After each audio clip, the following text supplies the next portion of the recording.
YouTube? It's Mia here, coming at you with Select Pages Media, here to do my very first review for my brand new company. I am so excited, you guys, and I'm super nervous, so bear with me because it's been a while since I've done a video, so breathe, everything's going to be okay. So my first review is coming from an author named Jennifer L. Cahill. I think I'm pronouncing her last name right, and she's based out of London, I believe. And her first book, well, I'm not sure if it's her debut novel, but the book that she sent me is called One, and it's basically about a group of 20-something men and women living in London, just trying to find their way in life, in love, in their careers, and in just finding themselves. And it was such a very good read. I have to admit, I really enjoyed it more than I thought I was going to. I guess it's a contemporary, which I really don't do a lot of, but this book I actually was able to just like sit and take one afternoon and just fly through it. It was really, really good, and now I'm going to jump into why it was really, really good. Starting with the plot. Like I said, this book just follows the lives of 20-something, you know, like I said, just trying to fit in life and everything. It really reminded me a lot of Sex and the City, how each character kind of has like its own like little storylines, and we kind of just jump from here to there. This one's doing this one, this one's doing that, and we just follow along and just see where the hell it takes them. That is pretty much the whole plot in a nutshell. So if you're into like Sex and the City, or like a couple of years ago they was doing like those movies like Valentine's Day, or I can't think of the other ones, but they follow the timelines of like different couples or people, and then it all just kind of like intertwined it together throughout the whole movie. It's basically something like that. So if you're into movies or books like that, then this one would definitely be for you. Now let's go and jump into the characters. There are a lot of characters in this book, but I only want to focus on like the main three to me. First one being Penelope. Now Penelope is a well-to-do off investment banker. I believe she's like 27, 28 years old, and the only thing that she's really focusing on is trying to find love. She wants to be married or find the one before she turns 30. She has this eccentric mother who's pretty much dealing with the same thing. She wants her daughter to find the one, fall in love, and just start to settle down. But on top of that, Penelope is also bored on her job. Like I said, she's an investment banker. She's the only woman there at that investment banking level. So she's surrounded by men all the time who are just like intimidated by her, or most feels like, oh, she's just a pretty face for the company. And she's really bored with that, and she wants to outgrow that, but she doesn't really talk about that too much in the book. Her main focus is finding the one. Then we have Zara. Zara is new to London. I forget where she moved from, but she's brand new in town. Don't know nothing about nothing.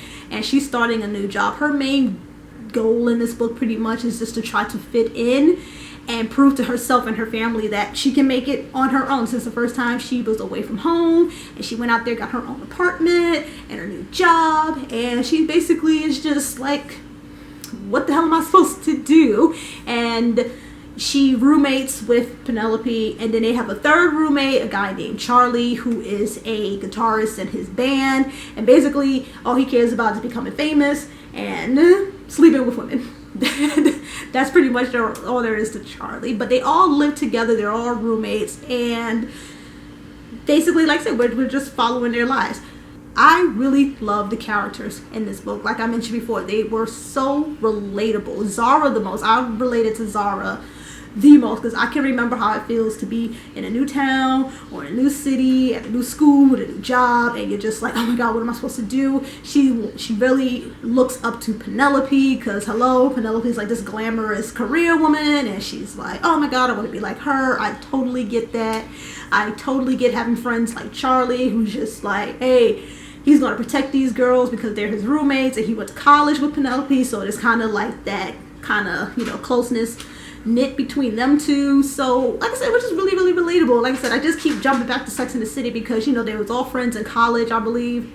It was so long ago, I don't remember, but it's just like that. I love when books that focus like around friendship and themes of just wanting to grow up and fit in and finding love and finding where you belong and everybody helping each other. There was like no like angst between them. I figured with the two girls living together, it would be all like, you can't be like me, or I don't like you, and it's like nothing like that at all, which was awesome. I really, really, really like it.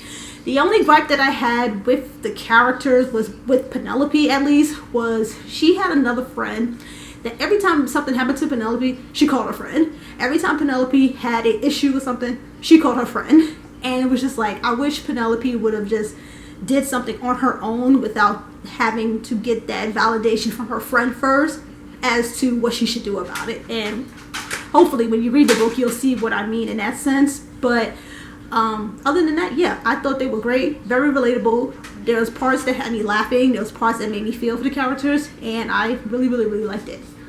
Overall, like I said, I did give this book 3 stars. I did find it to be like a solid, good read. I did speak with the author, and I do believe that it's going to be a series, so I'm definitely cannot wait for the next book in this series, and hopefully we'll get some more point of views from the male characters, because we don't get a lot from them. It's mainly about the 2 girls, Penelope and Zara.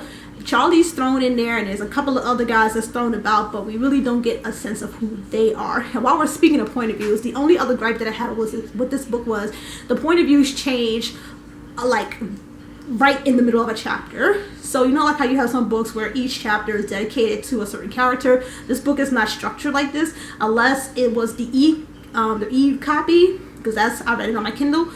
So maybe a physical copy would fix that, but there was times where I was reading and it's like, okay, we're in Penelope's mind, and then it just like jumped to Zara's, and I'm just like, it took me a minute to realize, like, oh wait a minute, she's talking about somebody who's friends with Zara, and had to go back and kind of like read it and saw where the switch was, and it kind of just messed with the flow of the reader. But other than that, I couldn't find no other fault with this book, and I do plan on continuing with this series because it ended in a little cliffhanger, and I need to know what happened. I really need to know what happened. So I will definitely be on the lookout for that. So that's it. That is the end of this review. So thank you guys so much for watching. I will be posting other reviews related to Select Pages Media.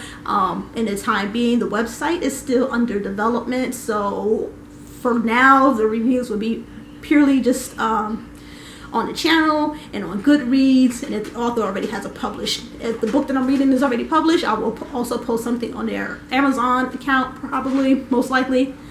And that's it. And I am still requesting, I guess, submissions for any writers out there or any other bookish creators, not even bookish, just any other creators who wants to feature something on this channel and on other social media links and websites. And it doesn't have to just be books. It can be artwork, it can be graphic novels, a podcast you might want to talk about, anything that you feel like you created and you wanted to share, or you're not comfortable with sharing it within your own channel yet, or creative space or whatever.